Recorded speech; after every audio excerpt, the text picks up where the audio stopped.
Bonjour à tous, merci d'être présents pour échanger aujourd'hui sur comment Dataiku a révolutionné le travail des métiers autour d'une plateforme accessible et collaborative. Je vous propose d'attendre quelques minutes que tout le monde se connecte. En attendant, si vous voulez, vous pouvez commencer par renseigner le petit questionnaire, du coup, le petit sondage qu'on a réalisé sur le côté. Vous trouverez, ça va nous permettre de mieux vous connaître et aussi d'adapter un peu notre présentation. Donc voilà, on attend quelques minutes encore et puis on commencera.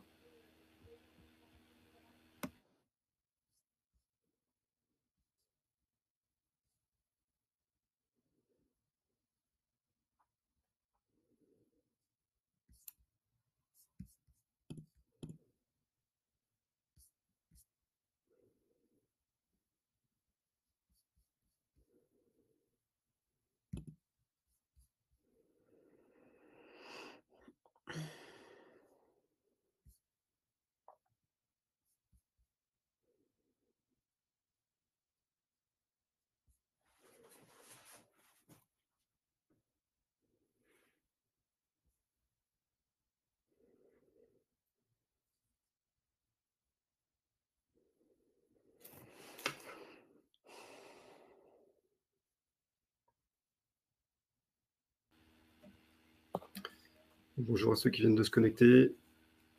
Vous avez un petit sondage voilà, pour ceux qui viennent de nous rejoindre, petit sondage qui va nous permettre de mieux vous connaître. Voilà, on vous invite à le renseigner et on démarre dans quelques minutes.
Merci à tous de nous avoir rejoints.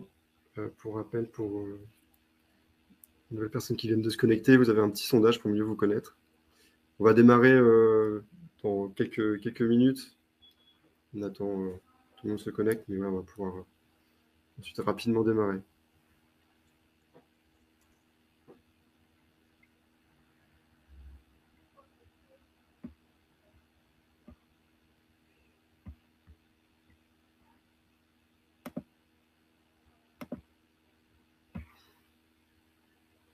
Voilà, je vous propose qu'on démarre peut-être. Donc merci d'être présent aujourd'hui pour ce webinaire où justement on va vous présenter comment Dataiku a révolutionné le travail des métiers autour de cette plateforme qui est accessible et collaborative.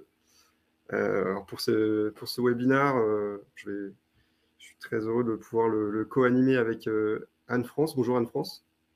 Bonjour à tous. Anne-France, je te propose peut-être de commencer par te présenter. Volontiers. Donc, je m'appelle Anne-France Lacour et je suis responsable des partenariats pour la région Europe du Sud chez Dataiku. Je suis chez Dataiku depuis maintenant 4 ans et mon rôle est d'accompagner nos clients et nos partenaires dans le déploiement et l'usage de Dataiku. Et moi, je suis Romain Respriger, je fais de la data et l'IA depuis 12 ans maintenant. Je suis chez Visa depuis 6 ans désormais. Je suis consulting directeur data et IA et je m'occupe aussi sur la partie technique du partenariat avec Dataiku chez Avisia. Pour l'agenda du jour, ce qu'on vous propose, c'est déjà, je vais commencer par présenter notre société, Avisia, en quelques mots. Je dirais aussi quelques mots sur le partenariat avec Dataiku. Je laisserai ensuite Anne-France prendre la main pour présenter la solution Dataiku. Et ensuite, je reprendrai le relais pour présenter quelques retours d'expérience concrets d'Avisia en mission avec la solution. Et on se laissera 5 minutes à la fin pour pouvoir voilà, répondre à certaines de vos questions. D'ailleurs, n'hésitez pas, vous pouvez les poser dans le chat à tout moment. Donc, au fur et à mesure de la présentation, si vous voulez, on y répondra à la fin. Donc, pour démarrer, Avisia. Donc, Avisia, on est un cabinet data et IA centrique. Donc, on intervient chez nos clients dans des missions de conseil, d'intégration, de réalisation de projets qui utilisent la donnée pour la prise de décision. On est organisé sur 3 piliers. Donc, un premier pilier qui est la data et l'IA pour le business. Donc, on accompagne les métiers justement pour dégager de la valeur dans leur quotidien, pour optimiser le rendement de leurs opérations concrètement. Donc, du coup, avec une approche qui est étant proche des métiers et très pragmatique pour dégager de la valeur.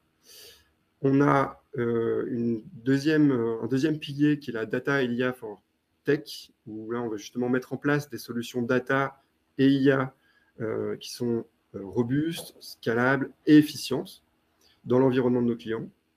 Et un troisième pilier qui est la transfo, où on intervient sur des missions de transformation. Justement, on accompagne nos clients dans la transformation vers l'IA, des missions de conseil IA plus largement, mais aussi voilà, l'accompagnement vers une vision produit et la mise en place de process de gouvernance de la data et de l'intelligence artificielle. Donc, on intervient avec aujourd'hui plus de 300 consultants sur des domaines d'intervention qui sont variés, mais qui couvrent toute la chaîne de valeur de la donnée. Donc, des projets d'intelligence artificielle, de data science, data analyse, des sujets aussi, une expertise digitale, digital analyse, digital performance, et donc du coup des sujets aussi de data product management notamment. On est présent sur tout le territoire français, dans 5 villes. Paris, c'est notre agence principale, mais on est aussi présent à Lille, Nantes, Bordeaux et Lyon. Et voilà, on est reconnu et certifié. On existe depuis 2007 et on accompagne de grands groupes aujourd'hui de tout secteur, banque assurance, retail, le luxe, etc., le transport également. On a le label EcoVadis Silver, donc on est dans le top 15 des entreprises les plus performantes du point de vue RSE. On est certifié Calliope, ce qui fait qu'on est référencé comme un organisme de formation et on anime d'ailleurs plusieurs formations en lien avec la data et l'IA, évidemment. Et on est partenaire de Dataiku depuis maintenant plus de 10 ans. Et donc, je vais vous en dire un peu plus sur ce partenariat. En quelques mots, Dataiku est né en 2013. On a noué le partenariat en 2014, donc assez rapidement après la naissance de Dataiku. Avisia était encore taille relativement modeste, Dataiku aussi, et en fait, on a grandi un peu ensemble. Dès le départ, il y a eu beaucoup d'interactions, beaucoup d'échanges. Nous, on était aussi intégrés de pas mal d'événements chez Dataiku. On faisait régulièrement des retours, des feedbacks de notre expérience de la solution sur nos sujets en mission, sur nos sujets internes, ce qui permettait aussi à Dataiku de pouvoir prendre des retours et co-construire la roadmap technique, ce qu'ils faisaient avec leurs partenaires, ce qu'ils font toujours. Et ce qui nous a permis aussi de nous construire notre expertise et de certifier au fur et à mesure nos consultants. Aujourd'hui, pour quelques chiffres, on a plus de 140 consultants qui sont certifiés sur Dataiku. Depuis 2023, ça représente 420 certifications qui ont été validées sur l'ensemble des certifications proposées par Dataiku, donc les 6 certifications aujourd'hui, et notamment la dernière certification Generative AI Practitioner. Ce qui fait qu'aujourd'hui, on a vraiment des consultants qui sont formés, certifiés, une vraie expertise sur la solution, et on intervient notamment sur plus de 170 missions, chez plus de 40 de nos clients, sur des sujets qui sont assez divers, parce que ça peut être des sujets de business analyse, de data science, des sujets plus techniques de MLOps, par exemple. On en reparlera d'ailleurs un peu plus dans le détail par la suite.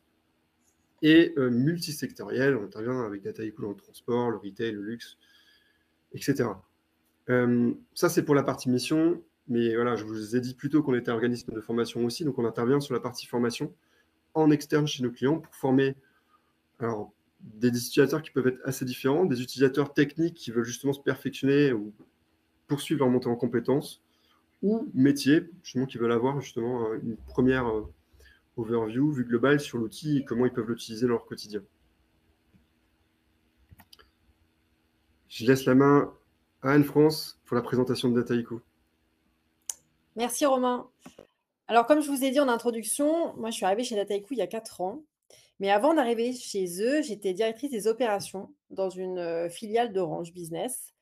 Et dans ce cadre, en fait, il nous fallait préparer, expédier, installer des équipements chez nos clients, qui étaient des boîtiers qu'on mettait dans des véhicules. Et ensuite, on aidait nos clients à traiter les informations qui étaient remontées par ces boîtiers sur un logiciel. Donc, dans ce cadre, il fallait de semaine en semaine que l'on prévoie le volume des interventions physiques à faire sur les véhicules, mais aussi le volume d'appels clients, que ce soit des clients initiaux pour former sur le logiciel ou des appels clients sur la maintenance, pour optimiser la performance du département. Donc, chaque semaine, j'essayais tous les lundis de travailler mes tableurs Excel pour optimiser la performance en fonction de nombreuses données, hein, le volume des ventes, les équipes disponibles sur le terrain, la demande client de la semaine précédente, le coût de la sous-traitance, les ressources, etc. Donc, j'étais hyper sensibilisée à la donnée et j'aurais adoré avoir Dataiku. Donc, en fait, je rencontrais quelque part 2 problèmes majeurs.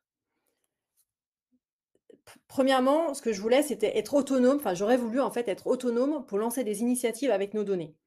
J'avais pas des compétences d'experte, mais j'aurais voulu avoir cette autonomie et aussi laisser mes équipes travailler avec les données qu'elles avaient à portée de main, parce que c'était elles les plus connaisseuses, en fait, de ces données, pour créer des projets, essayer de faire ces prédictions dont je vous ai parlé.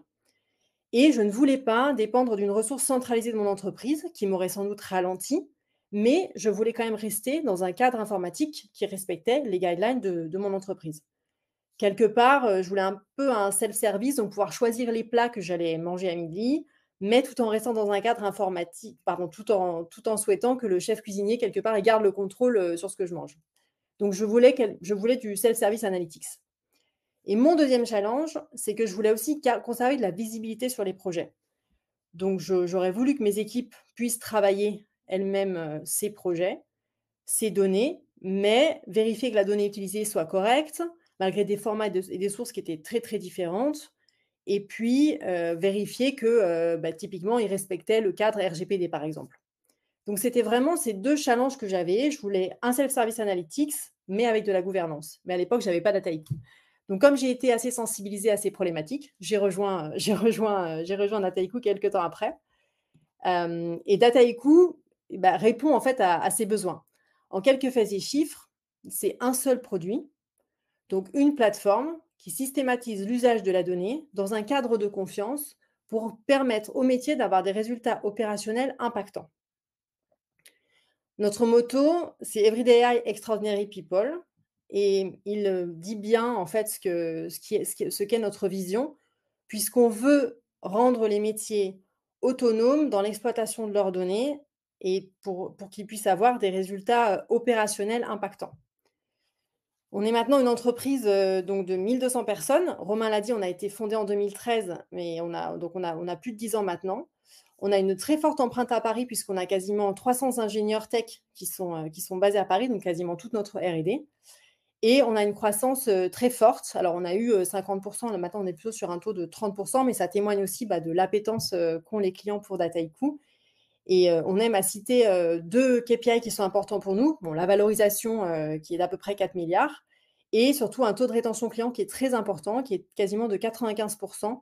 Donc ça veut vraiment dire que les clients qui ont utilisé Dataiku sont en général, très, très contents et continuent d'apprécier la solution dans le temps.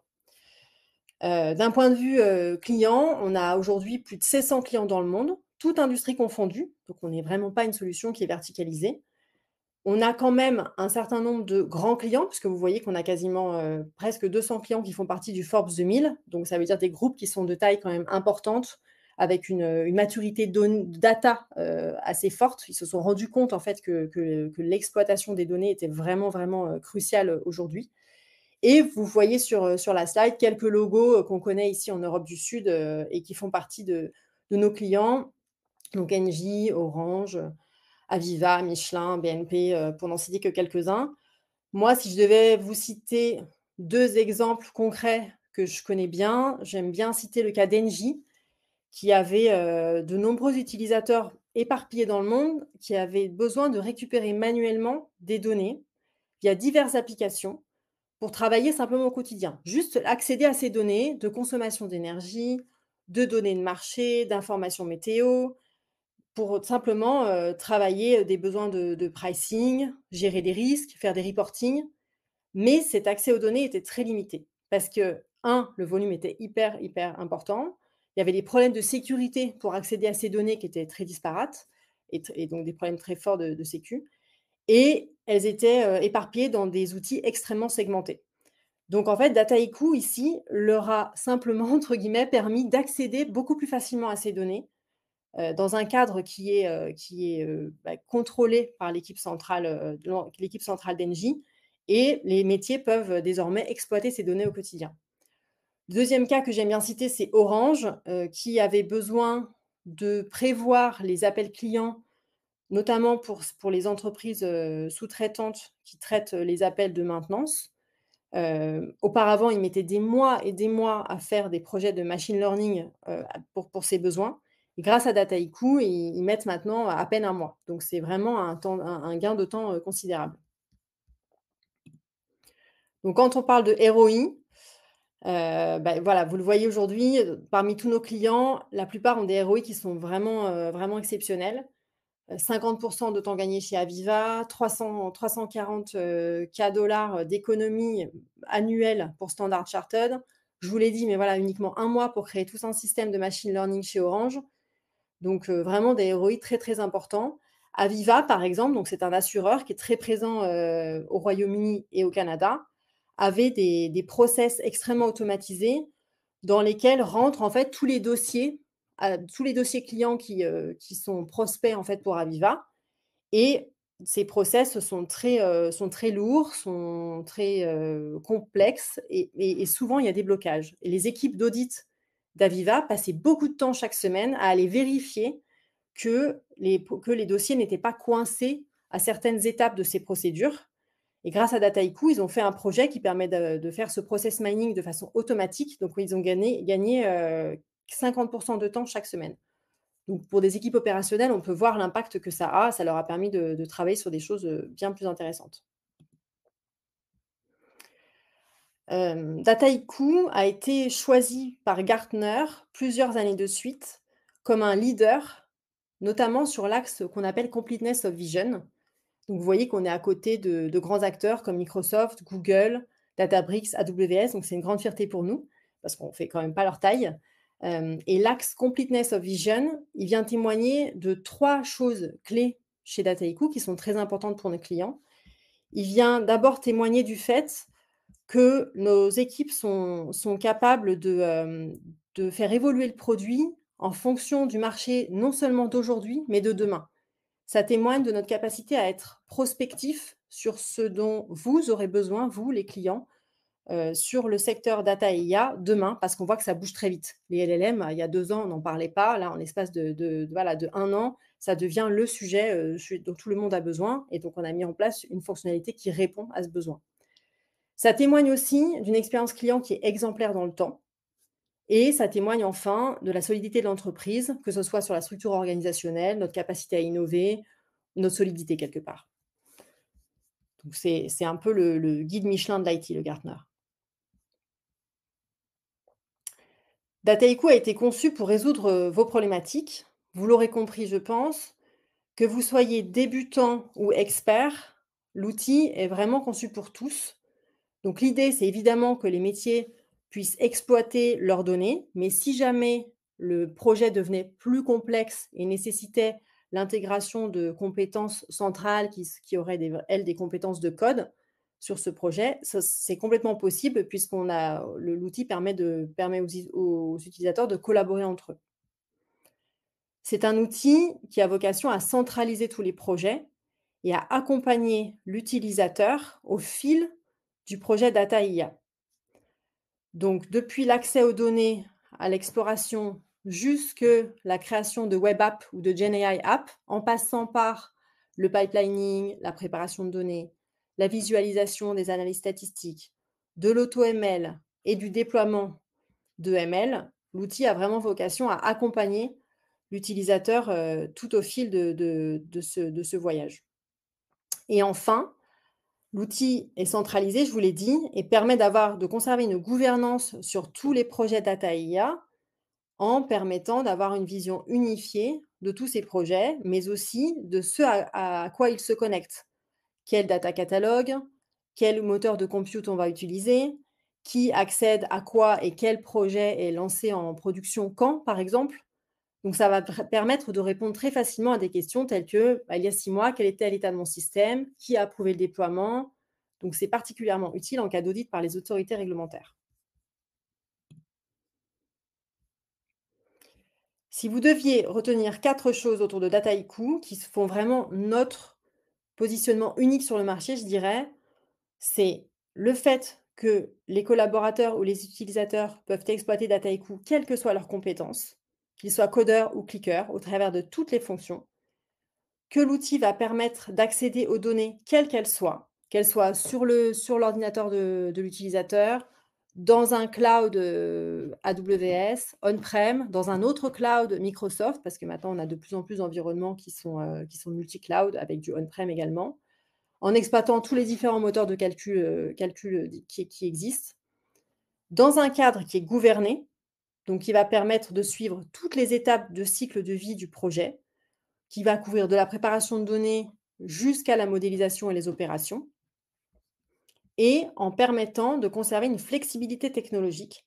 L'outil se veut indépendant des fournisseurs de modèles ou de data catalogue, en tout cas tout fournisseur qui est présent dans l'écosystème data IA. Dataiku se veut indépendant de ces fournisseurs et veut permettre à nos clients de garder une liberté de choix par rapport à tous ces fournisseurs. Donc aujourd'hui, on parle beaucoup des LLM. Dataiku permet de choisir les LLM en fonction du cas d'usage, de ses résultats, des coûts que celui-ci engendre, par exemple. Voilà pour vous avoir présenté Dataiku. Je vais repasser la main à Romain qui va pouvoir vous partager des témoignages. Merci Anne-France pour cette présentation très claire. Justement, oui, en effet, là maintenant, on va rentrer dans le concret de ce qu'on fait, nous, chez Avisia, en mission avec Dataiku. L'idée, c'est justement de vous présenter de manière globale. Alors, Anne-France le disait, justement, Dataiku, ça nous permet de gérer aussi tout le cycle de vie d'un projet. Et donc, nous, on intervient justement sur tout ce cycle de vie-là, de la collecte à la gouvernance. Donc là, je vous propose de présenter déjà quelques exemples de sujets qu'on réalise, nous, chez nos clients avec Dataiku. Et je viendrai ensuite focuser sur 2 exemples un peu plus concrets et on rentrera un peu plus dans le détail. Donc, je vous ai représenté là le cycle de vie globalement, de manière assez macro, mais d'un projet Data IA qui commence par la collecte et la préparation de données, où justement on vient fiabiliser les données sources sur lesquelles vont venir s'appuyer l'ensemble des cas d'usage Data IA qu'on va venir développer. Donc, ce qui permet aussi à cette phase-là d'accélérer les phases d'après. Donc nous, avec Dataiku, on intervient sur notamment le nettoyage et la normalisation de données clients, le développement de pipeline automatisé justement pour automatiser la collecte de ces données, la préparer et la transformer, et pouvoir éventuellement aussi construire des data marts qui vont permettre d'industrialiser la production de KPI métiers. C'est la première phase. Quelques exemples, évidemment, ce n'est pas exhaustif. Et la deuxième phase, on vient éclairer la prise de décision métier grâce à des insights activables via des analyses exploratoires ou le développement du coup de visualisation dédiée. Alors, ça peut être chez les mêmes clients, ça peut être chez l'émission qu'on réalise spécifiquement en fait, chez un client dédié sans être intervenu sur la phase d'avant. Mais voilà, sur cette partie analyse exploratoire et visualisation, on va notamment intervenir sur la création de pipelines analytiques pour le suivi de la performance de campagnes médias, par exemple, ou de la performance commerciale globalement. On va réaliser, puis automatiser des analyses ad hoc pour des différentes directions de métier, le marketing, la finance, la supply chain, par exemple. Et par exemple aussi analyser des données clients ou produits pour identifier des leviers de performance. Donc ça de manière un peu plus ad hoc et du coup peut-être pour répondre à un besoin plus ponctuel. Et donc là, on vient des dashboards éventuellement pour les métiers ou pour servir des usages futurs. Vient ensuite la phase data science, machine learning, pour anticiper les comportements et optimiser la prise de décision, où on vient construire des modèles prédictifs de forecast, de scoring, développer des segmentations produits, clients, magasins, etc. Faire des analyses de sentiments, avec notamment du natural language processing et tout ce qui est disponible nativement dans Dataiku pour pouvoir le faire facilement. Et la création de chatbots avec de la generative AI. Ça, c'est pour des exemples de sujets data science, machine learning IA. Une fois qu'on a développé un modèle de machine learning, une solution IA, il faut l'industrialiser, la mettre en production.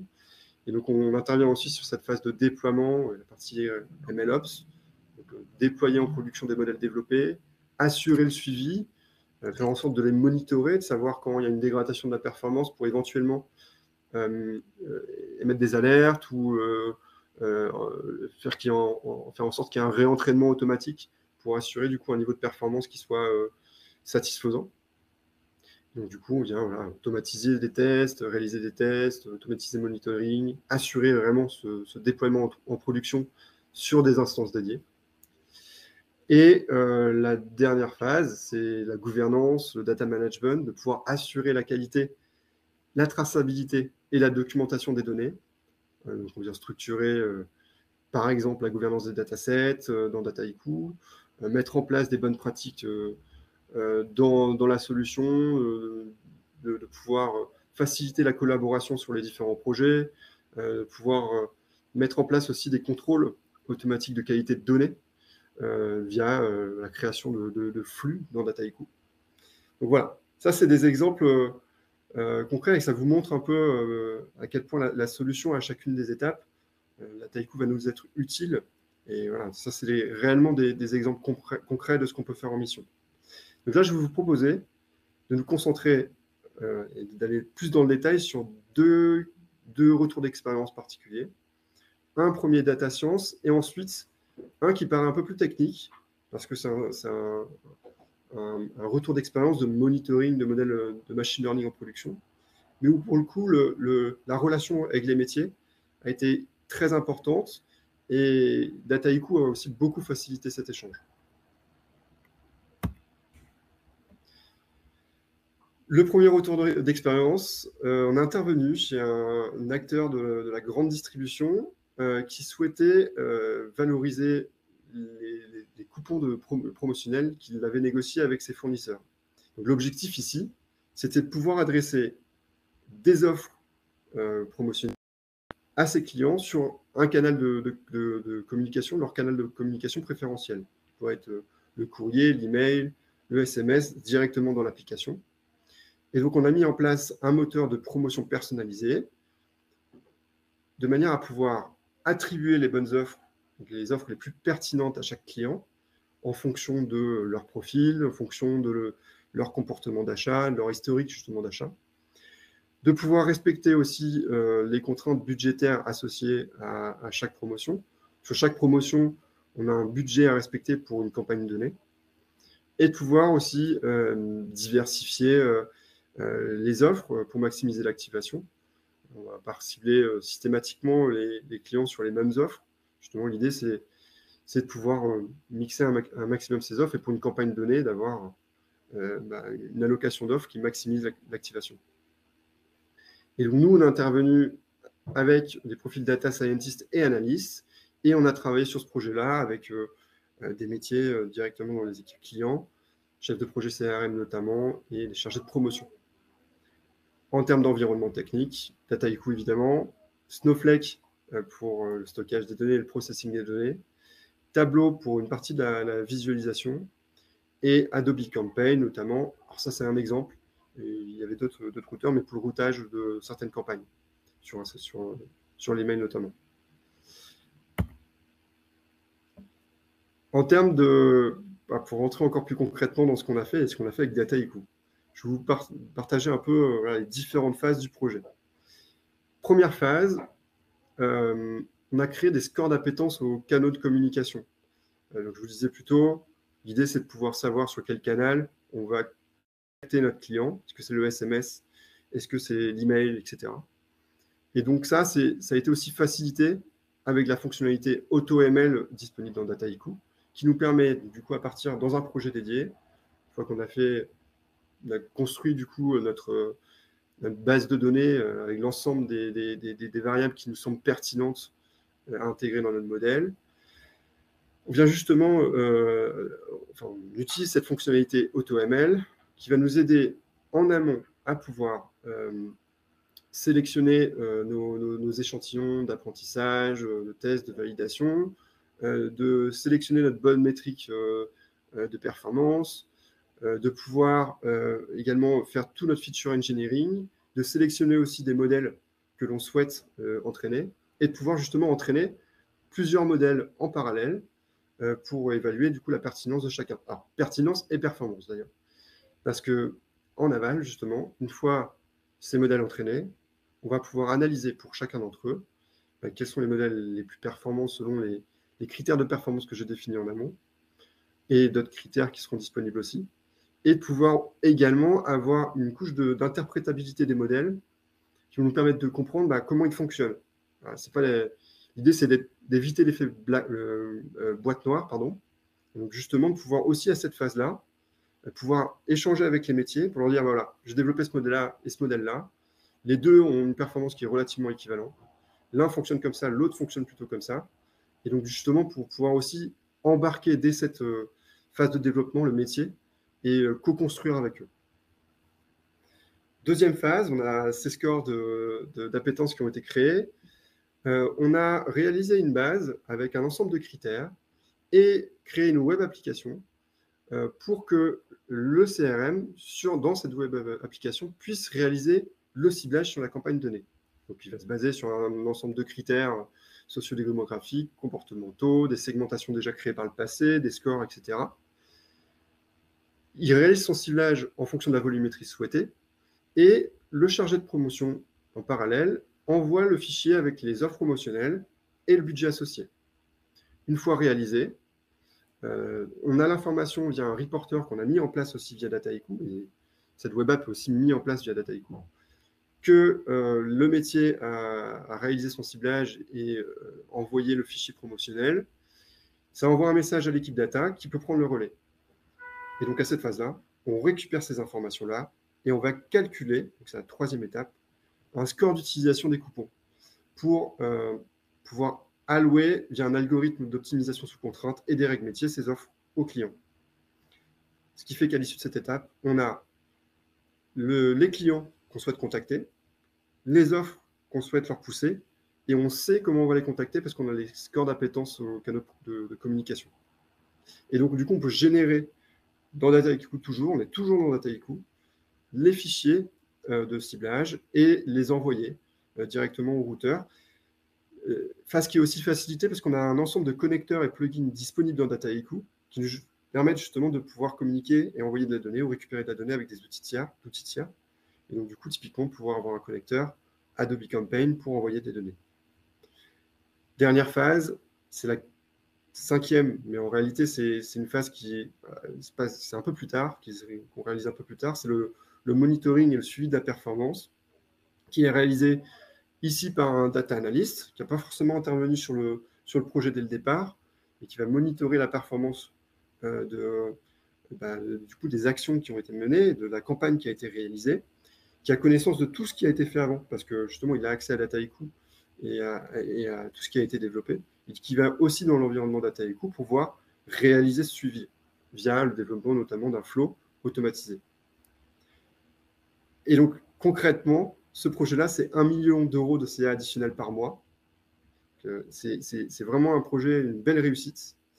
Et les avantages de Dataiku, pour les récapituler, cette fonctionnalité AutoML pour ce projet qui est hyper importante parce qu'il nous permet d'accélérer la création de modèles de machine learning, la collaboration qui est facilitée, alors à la fois entre les différents profils data, les data scientists qui vont intervenir plus en amont sur le développement de ce moteur de promotion personnalisé, et les data analysts qui vont analyser la performance des campagnes ensuite, et la collaboration entre les équipes data et les métiers, notamment via la mise en place de cette web app qui leur permet d'être un maximum autonome.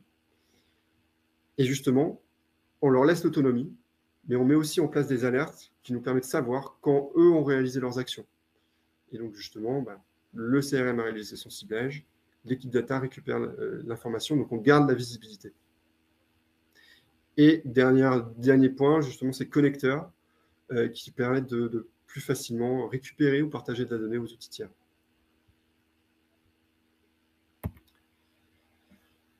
Deuxième retour d'expérience, un retour d'expérience plutôt MLOps, où on vient suivre de machine learning en production. Donc on intervient ici aussi pour une entreprise de la grande distribution pour renforcer le monitoring des modèles de machine learning qui sont en production et pouvoir justement automatiser le suivi et réduire l'intervention humaine. Donc l'enjeu ici, c'était de pouvoir définir avec Dataiku une méthodologie pour, monitorer en production ces modèles, donc avoir un suivi descriptif, un suivi de la qualité des modèles, de leur cohérence, et éventuellement du coup d'analyser le drift, donc si se dégage, d'avoir l'information et de pouvoir justement anticiper des actions qui peuvent être le réentraînement automatique notamment du modèle si nécessaire, donc ça, de pouvoir le faire directement dans Dataiku aussi. Et le troisième point, c'est le pouvoir redéployer si le réentraînement aboutit à une version du modèle qui est meilleure que celui qui était en production jusqu'à présent, de pouvoir redéployer des meilleures versions du modèle réentraîné. Et donc, on a intervenu avec un profil Data Scientist MLOps qui travaillait avec des référents métiers sur chacun des projets. Et donc, en termes d'environnement technique, ici, Dataiku avec Google Cloud. À cette étape, donc on a, voilà, je vais vous parler aussi des différentes phases de ce projet-là. On a notre modèle de machine learning, nos modèles de machine learning qui sont en production et qu'on souhaite monitorer de manière un peu plus efficace. Donc, c'est ce que je représente du coup dans le premier élément du coup à gauche de ma slide. Je viens réaliser un monitoring qui comprend ce suivi descriptif, l'interprétabilité de mes modèles, de savoir comment ils fonctionnent, parce qu'un modèle qui a été lancé il y a un certain temps, c'est toujours pertinent de savoir comment il fonctionne globalement, même à la maille locale, on en reviendra dessus plus tard, parce qu'il peut y avoir de nouvelles versions du modèle qui peuvent avoir été réentraînées, et de pouvoir aussi monitorer le drift. Si justement on observe une dégradation des performances, on peut automatiser un réentraînement automatique du modèle, évaluer la version qui a été réentraînée, et éventuellement redéployer automatiquement si cette version est meilleure. Et donc là, concrètement avec Dataiku, l'élément central, c'est celui qui est en haut à gauche de ma slide. C'est le Model Evaluation Store qui nous permet de monitorer globalement la performance des modèles et de pouvoir aussi également avoir des éléments d'interprétabilité. Donc ça va nous permettre de construire l'essentiel de notre monitoring et notamment le suivi descriptif auquel on viendra ajouter des informations sur le modèle et notamment des informations techniques du type, par exemple, le temps que le modèle a mis pour se réentraîner cette fois-ci. Si on observe justement que l'entraînement est plus long qu'à l'accoutumée, ça peut laisser sous-entendre qu'il y a un problème sous-jacent. Et donc, il faut creuser. Sur la partie interprétabilité, différents éléments vont être utiles, à la fois pour interpréter à la maille globale comment fonctionne mon modèle, la feature importance, de pouvoir aussi générer des scénarios what if qui nous permettent de dire, voilà, si je fais évoluer telle feature dans un sens, quel est l'impact au global sur mes prévisions, ou ma prédiction, et de pouvoir aussi interpréter le modèle à la maille locale, de prendre un individu et de savoir pourquoi on a construit cette prédiction, on a eu cette prédiction ou cette prévision, et de pouvoir mieux comprendre. Et tous ces éléments-là, ils sont hyper utiles parce qu'on peut les récupérer, les mettre dans des dashboards, et c'est ce qu'on a fait, les mettre dans des dashboards à destination des métiers.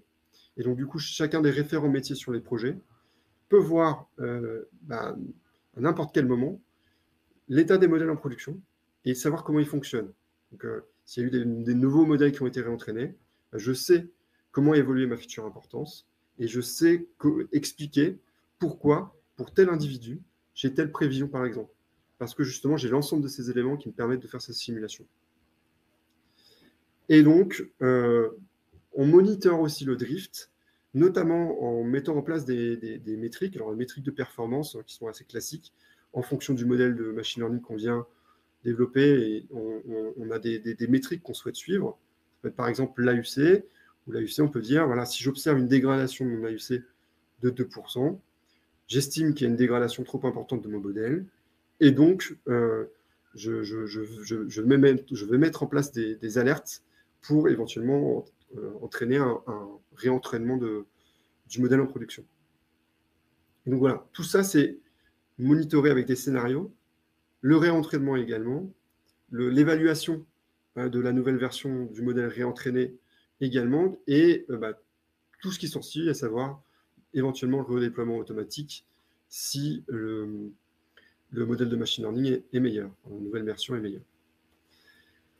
En termes de résultats sur ce projet, il y avait un certain nombre de modèles de machine learning qui tombaient en production, donc ça, c'est un vrai gain de temps déjà pour commencer. Et ça permet aussi un monitoring efficace et automatisé des modèles de machine learning en production. Pouvoir détecter de manière proactive les problèmes, s'il y en a du coup sur les modèles qui sont en production, et voilà, d'éviter l'effet où on va mettre en production un modèle et on ne le touche plus et on ne sait plus comment il fonctionne. Là, vraiment, on garde la main vraiment sur la performance des modèles. D'avoir une adaptation continue des modèles aux nouvelles données, une meilleure transparence aussi, et une meilleure compréhension des modèles qui tournent en production. À la fois des équipes data qui peuvent bouger dans le temps, et donc du coup, les personnes qui ont développé le modèle peuvent ne plus être là. Et donc, c'est important de garder un suivi technique et une compréhension technique des modèles. Et pour les métiers, parce qu'ils ont aussi la possibilité de comprendre réellement comment ils fonctionnent. Et donc, du coup, les avantages de Dataiku, je vous disais le modèle Evaluation Store qui me permet justement de récupérer énormément d'éléments pour comprendre nos modèles et monitorer la performance. Le fait de pouvoir automatiser ce monitoring via des scénarios et la mise en place d'alertes. La centralisation du suivi des modèles et le fait que tout simplement ça accélère le cycle de vie des modèles parce qu'on peut automatiser leur entraînement et le redéploiement de nouvelles versions meilleures.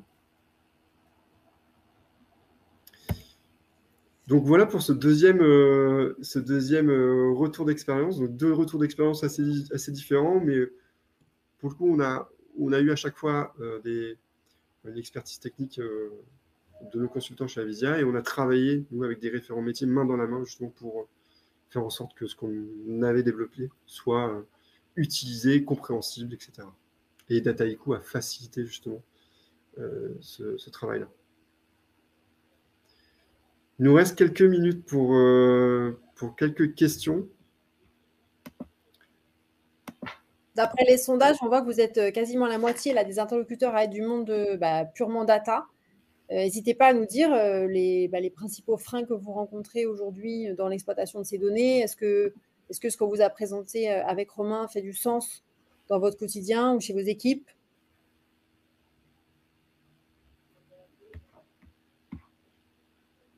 Je vois qu'il y a peu de questions. N'hésitez vraiment pas.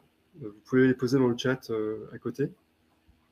Ou alors peut-être qu'on était très clair et que les questions vont venir plus tard. Et dans ce cas-là, il ne faudra pas hésiter à nous recontacter.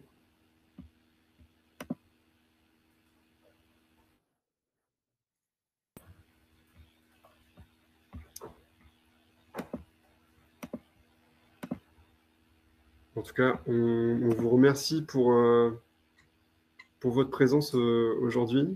J'étais très heureux, en tout cas, de pouvoir co-animer ce webinaire avec toi, Anne-France. J'espère que justement, ce webinaire vous a été utile, que vous avez trouvé la réponse à certaines de vos questions et qu'il ne faut pas hésiter par la suite à nous contacter si vous voulez justement échanger sur vos projets, qu'on puisse éventuellement prendre certains de vos exemples et aller un peu plus dans le concret et voir comment justement Dataiku peut répondre à certaines de vos problématiques. En effet. Merci beaucoup, Romain, et merci à tous de votre participation aujourd'hui. Bonne journée. Merci. Bonne journée.